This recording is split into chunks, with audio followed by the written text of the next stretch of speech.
Hər birinizə salam, kanalımın əziz və dəyərli izləyiciləri. Xəbər verdiyimiz kimi aparıcı Çinarə Əliyeva ana olub. Çinarə xanımın qız övladı dünyaya gəldi. Adını isə Mədinə qoydular. Çinarə xanım ilk dəfə qızı ilə paylaşım edib. Biz də kanalımız adından Çinarə xanımı təbrik edirik. Söz edən görüntüləri təqdim edirəm. Yeni videolarımızı izləmək üçün kanalımıza abunə olmağı, videolarımızı like etməyi, kanalımıza dəstək olmağı unutmayın.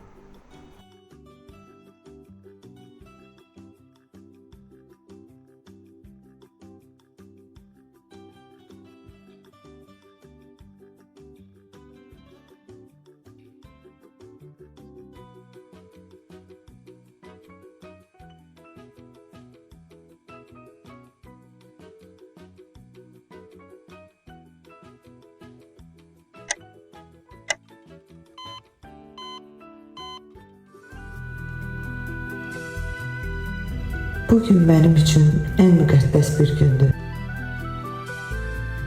İllərdir yaşadığım ve xəyalım olan ana adını kazanmaq oldu. Çətin bir yoldan keçdim, ama yenə də ümidimi itirmədim. Allah bizim dualarımızı qəbul etdi. Allah arzusunda olan hər kəsi nəsib etsin. Xoş gəldin qızım Mədinə.